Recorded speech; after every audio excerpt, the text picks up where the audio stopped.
Hi everybody and welcome to lesson 2. I'm Dr. Chris and I hope you're well. We're going to begin today with two exercises. The first one is all about counting beats. So take a look at this screen and here you'll see, well, maybe something we've seen before. We definitely know these note values. And what about this curvy line here? Well, that curvy line of course is a tie, and you can see that underneath the notes I've written the counting. So take a look at that. I'm going to ask you to clap it for me in just a second. Okay, so fairly straightforward, I hope, and this is what it should sound like. Are you ready? I'm going to count you in with 4 beats and then we'll begin. Here we go. 1, 2, 3, 4. 1 and 2 and 3 and 4 and. Okay, how did you do? One more time. Okay, ready? 4 beats in. 1 and 2 and ready, go. 1 and 2 and 3 and 4 and. Okay, so did you notice there, of course, that 4, I was holding my hands together because I was trying to make the tie, okay? And you can see from the screen that the quaver on beat number 4 at the beginning, although it's there, we don't actually clap it again because it's tied, it's joined to the crotchet of beat number 3, the quarter note of beat number 3. So what I'm going to do now is I'm going to change the screen. And what I want to do is show you something that sounds the same but looks different. So what have we changed there?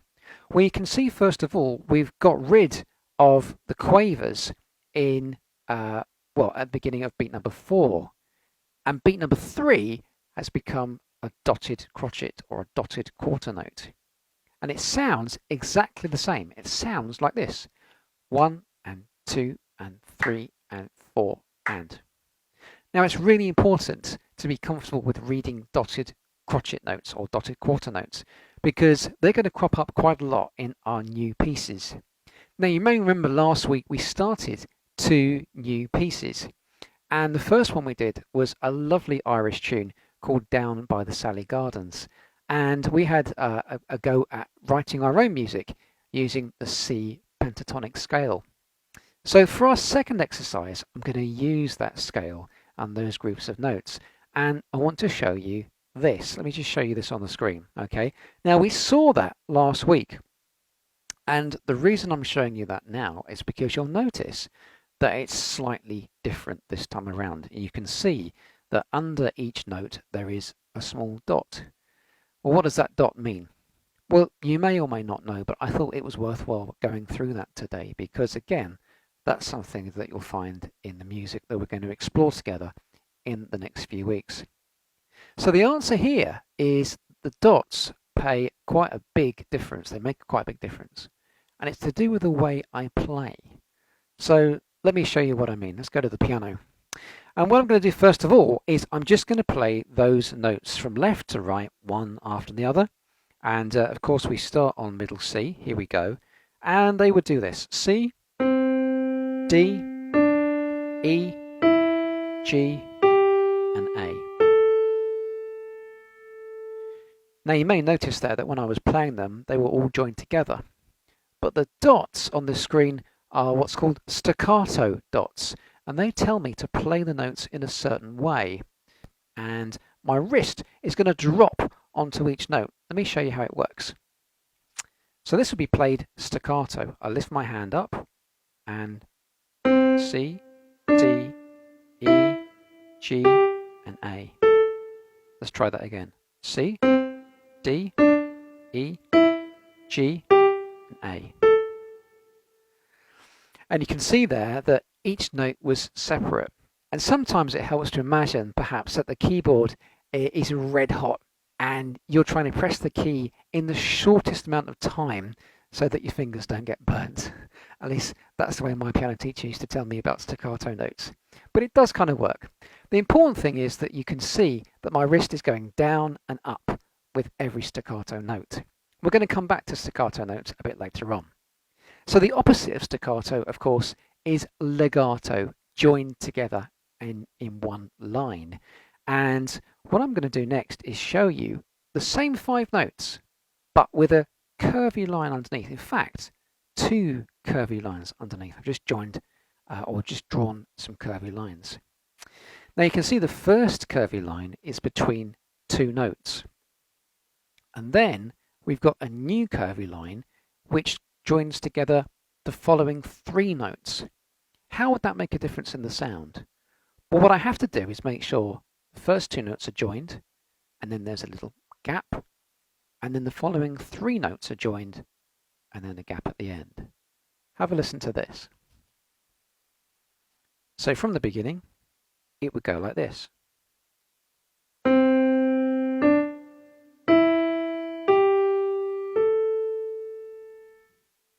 And did you notice how I moved my moved my thumb from C up to E to make the finger movement nice and smooth?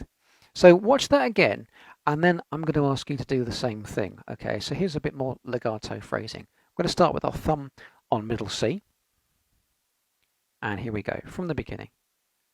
And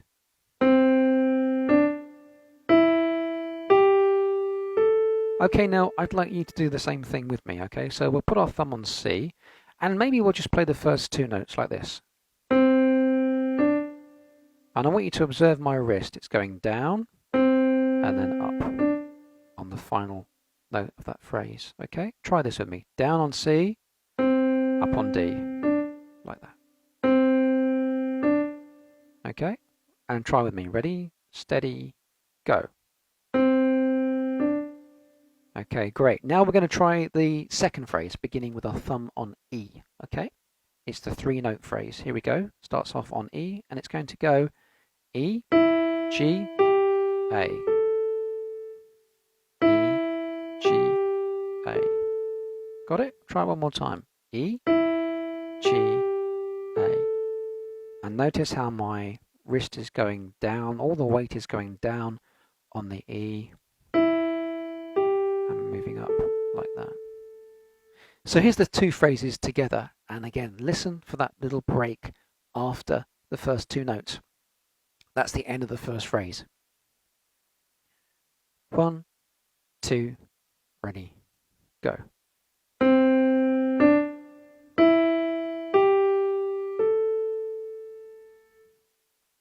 Okay, so hopefully you can hear there what a difference staccato notes and phrasing, legato phrasing makes. We played the same 5 notes, but in an entirely different way. Before we move on, there's just one more thing I want to go through with that. And that is, of course, with a piano like this one, or a keyboard if it's touch sensitive, you can vary the volume of those notes depending upon how hard you play the keys.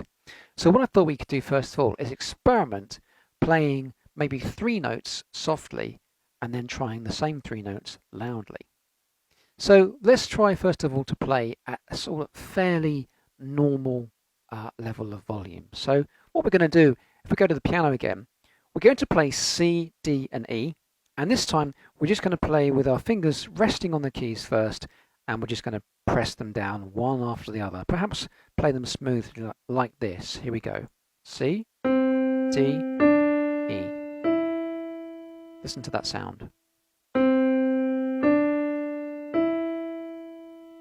Okay, can you try that with me? Make sure your fingers are over and sort of resting on the keys before we begin. Here we go. Ready? C, D, E.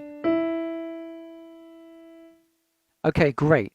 So that's what I would call probably maybe a soft level of volume, a soft dynamic. That's the word we use in music quite a lot, dynamics. Now we're going to play C, D and E, but we're going to play it in a much louder way. To play more loudly on the piano, it's often said that you have to press harder. Well, actually, it's not quite true. It's all down to the speed at which you play a note, the speed at which you press the note down. Now, to get more finger speed, essentially, when you want to play louder, what you have to do is start with your fingers above the keys a little bit and bring them down. For example, imagine that you visualize an animal like a tiger with very heavy paws, okay? Imagine your arm and your hand is actually a very heavy tiger paw. Grab that paw and then just press it down on the piano. And listen to the sound, okay? Let's compare it first of all. Here I was playing normally, with my fingers resting on the keys. And now I'm going to transform my hand into a giant tiger paw. Lots and lots of weight. Here we go. Ready?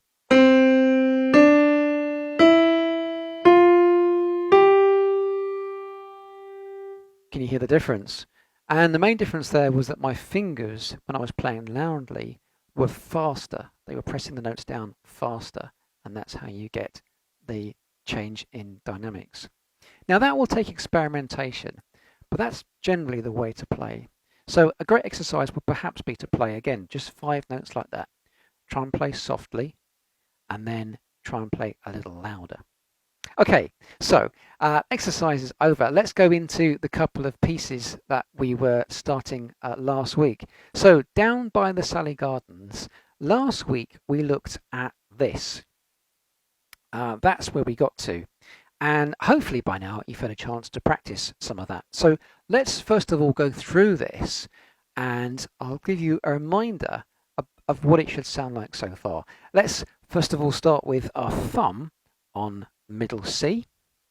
And of course the first 3 beats are silent, they're rests. And this is what you should be playing so far.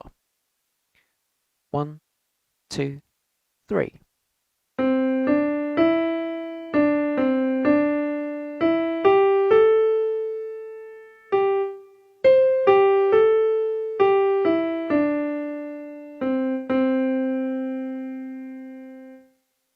Okay, should we try that again? Maybe let's take it a little bit slower, and maybe you could join in this time, okay? If you haven't played the whole thing yet, doesn't matter, don't worry.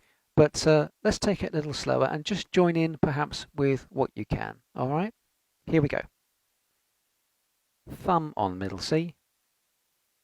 1, 2, 3.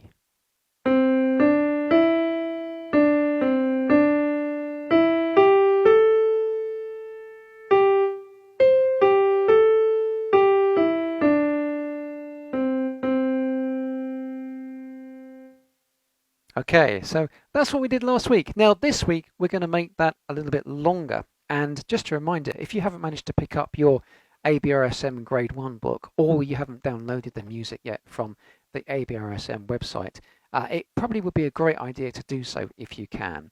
It's not essential, but it would make these lessons perhaps a lot more useful if you did have the copy of the music to refer to. So here's my copy. And what we're going to do first of all is have a look at the beginning of the right hand, the bit that we've done already. And without looking at the music, I want you to listen to what I'm going to play. And I wonder if you can describe the next phrase that you hear. So I'm going to play more than you can see on the screen currently. And tell me what you notice. Here we go. 1, 2, 3.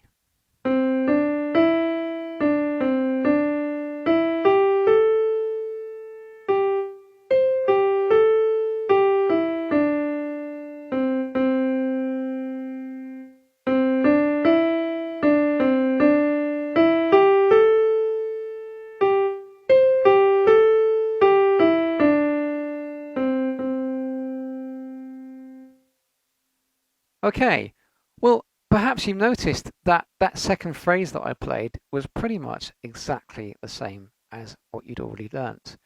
Now that's great news, because it actually means you've learnt more of the piece than you think you have. And this is what it would look like if we looked at the music.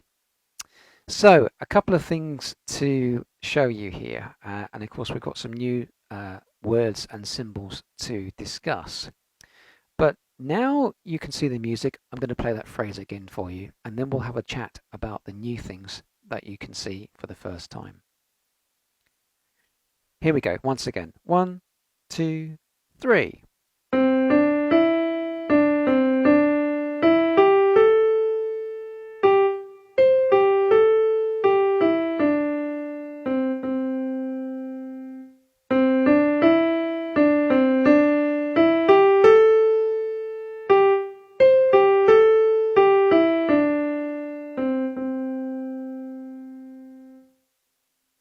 Okay, so that's where we need to get to by this lesson. Now, a couple of things. First of all, to show you. So we talked about how the second phrase was pretty much exactly the same. There was a very, very slight difference, but it wasn't that noticeable perhaps on the first playing. And the difference was the second phrase was just a tiny bit louder than the first part. We've already talked a little bit about volume, about dynamics, but I wanted to introduce you, perhaps if you've not seen these before, to some symbols that tell you to play at different volume levels. First of all, at the very beginning, we have a symbol here that says P, and that symbol there tells us to play softly. Now, how do we equate P to softly? Well, you have to speak Italian for this, in actual fact, because in Italian, P means piano, gently or softly. So we have P for softly. And then in bar number 6, you can see that we have MP. What does MP mean? Well, it's kind of related. It stands for mezzo piano, and that means again a medium loud, so slightly louder than piano. So in other words, we begin softly and then we get a little bit louder. The other thing on here that we've not seen before is some more Italian. Legato e cantabile. Now what does that mean? Well, legato you might recognize. That of course means to be played smoothly. E is just and in Italian, and cantabile is a word that means, well, in English it's pretty much like in a singing style. What does that mean, in a singing style? Well, perhaps the best way to describe that is perhaps to say, well, when you get to know this phrase a bit more, when you've heard and listened to this lesson quite a bit, you'll be able to sing that first phrase, or hum it, or whistle it. And when you do, you'll probably notice that there are some notes that you instinctively want to play or express a little louder. And that's really what cantabile means. It means it should be played as if you're singing it. And if you watch and listen to good singers, they will instinctively accent certain notes. And if we didn't have that, it wouldn't sound very natural, because it's what we do in speech and it's what we do when we're singing. So generally, this piece of music needs to be played in a smooth singing style. And that's what legato e cantabile means. So your first task this week is to practice now from bar number 1 all the way to the end of this phrase. And if you have the music, of course, that's even better, because you can actually see it written as the printed score. But in actual fact, you can use just this screen if you want to. So that's exercise number 1. I think what we can do now is actually move on. We've talked about the right hand, but we haven't really talked about the left hand.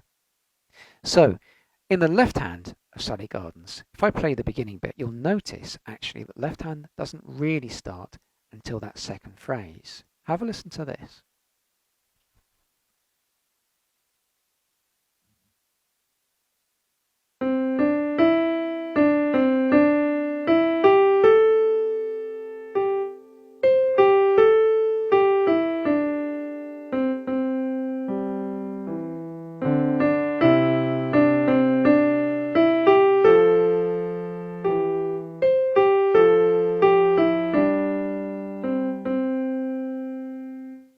Now, two things to notice there. Did you notice at the very beginning I held down a group of notes in my left hand? Now, we're not going to begin with that to start with. The reason being is, in actual fact, it depends upon what sort of instrument you're playing as to whether or not those work. Today, I'm playing a digital piano that will recreate what we call string harmonics.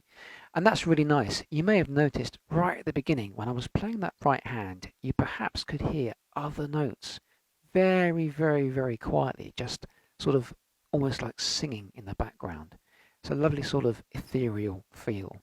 Now that happens with some digitals, but with others it doesn't. So just because we want to try and keep everyone together, we're going to say at the beginning, we're not going to play those notes from now on. In other words, the right hand is all we need at the beginning. But you probably heard some strong notes start off round about bar number 5. And that's exactly what we need to look at right now. So we're going to begin with, if you have the music, it's actually bar 5 in our left hand after the solo melody. Let's take a look at bar number 5, okay? Now, okay, so a little bit of a reading exercise for you. We're going to do the rhythm first, okay? And then I'll explain what you can see here. So let's have a look then, shall we? From the beginning of this line, I'd like you to have a look through. I'm going to ask you to clap it with me. Take a very quick look at that. Okay, now there is a symbol there that we've talked about before. That's a 1-beat rest. And there's another one a little further on in the music, so watch out for those. That's where we're going to counterbeat, but we're not going to clap. Okay, I think we're ready to start.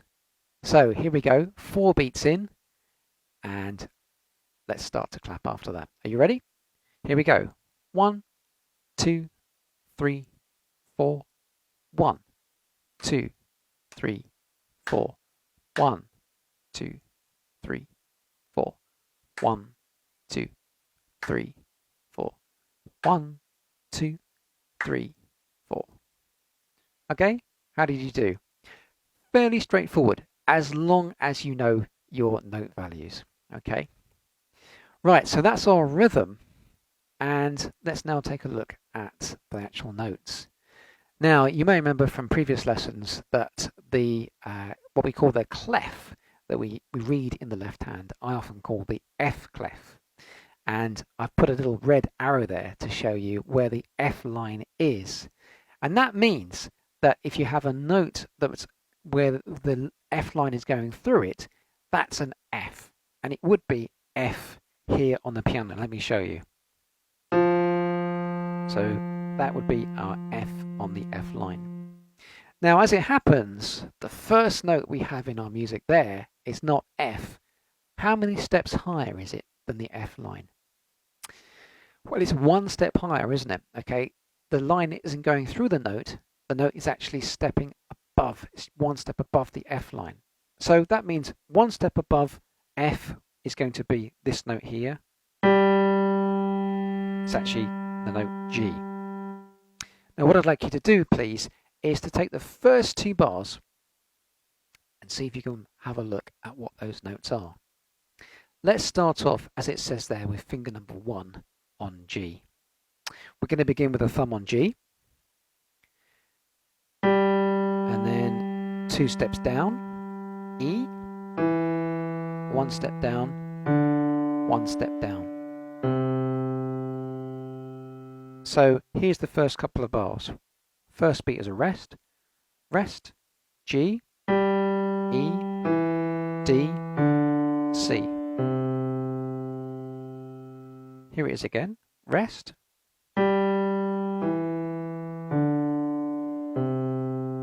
That gets us there, okay? Can you try that with me? Here we go.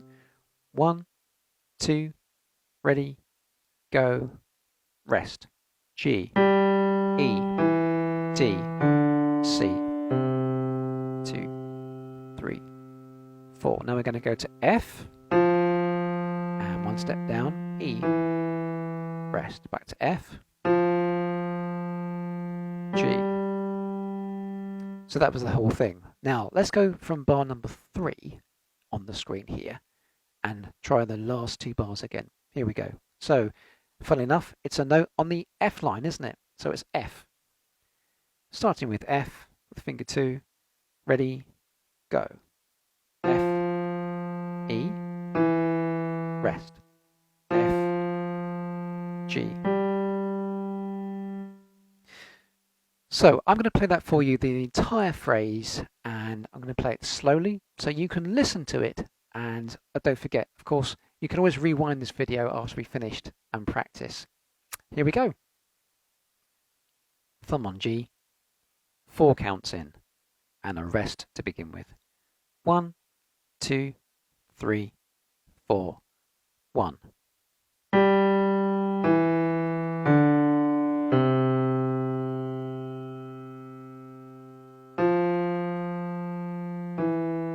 Rest.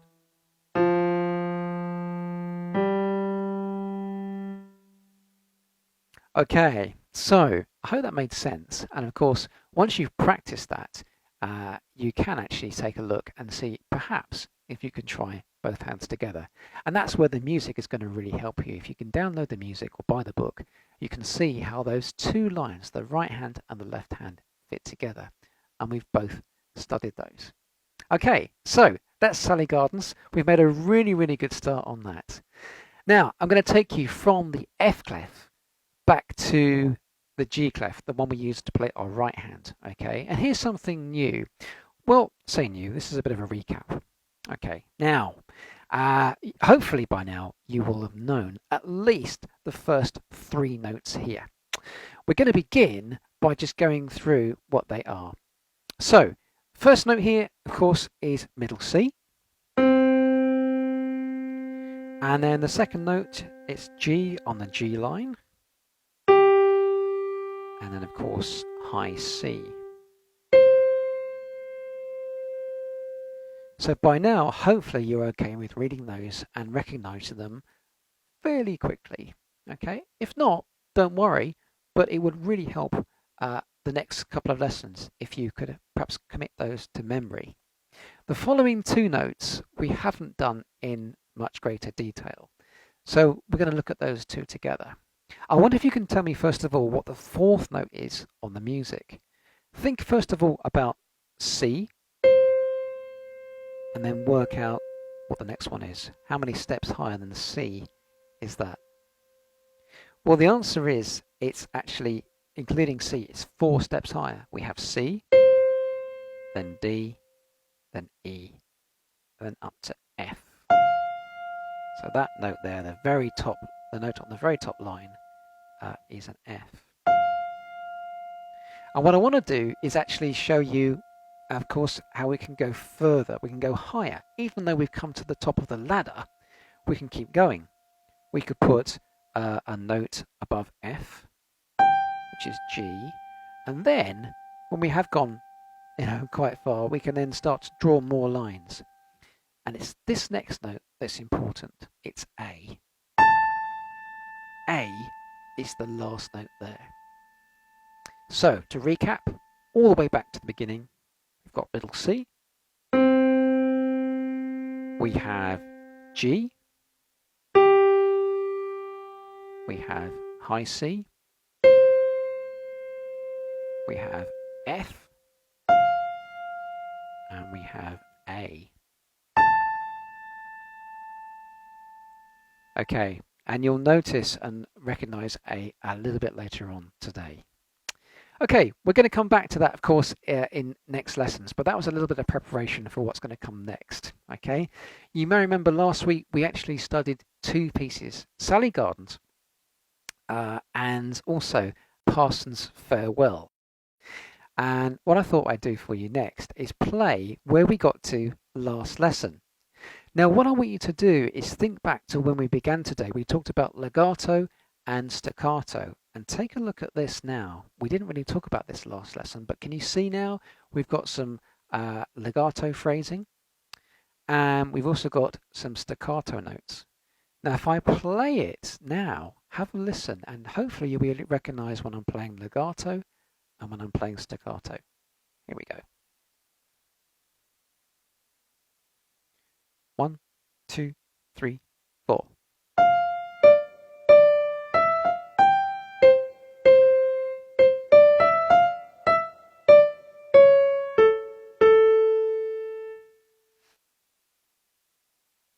Okay, so that was where we got to in Parson's Farewell so far.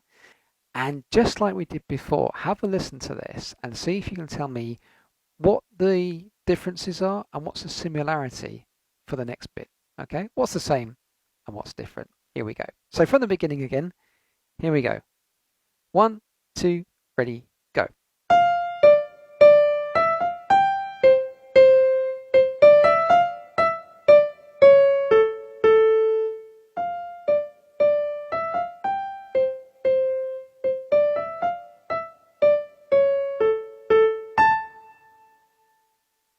Okay, all right.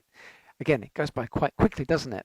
But you may have noticed there, first of all, that I played the phrase twice. So in other words, what follows the bit that we've practiced is again very similar. Not exactly the same, but it's very similar. I'll show you in just a second. You may have also noticed the dynamics were different. I started off playing quite loudly, but the second time I played the phrase, it was much quieter. So let me show you the music, and hopefully those changes will become fairly obvious. Okay, there we go. Now, first of all, can you see dynamic markings? We've got MF here in this example. MF means mezzo forte. Mezzo, we've talked about before, that's medium, but forte is loud or forcefully. So this is medium loud at the beginning. And then the second phrase beginning on the second line at bar 5, you can see it's marked up P or piano softly. Okay. So I'm going to play those two phrases again, and you'll notice how similar they are, except at the very end.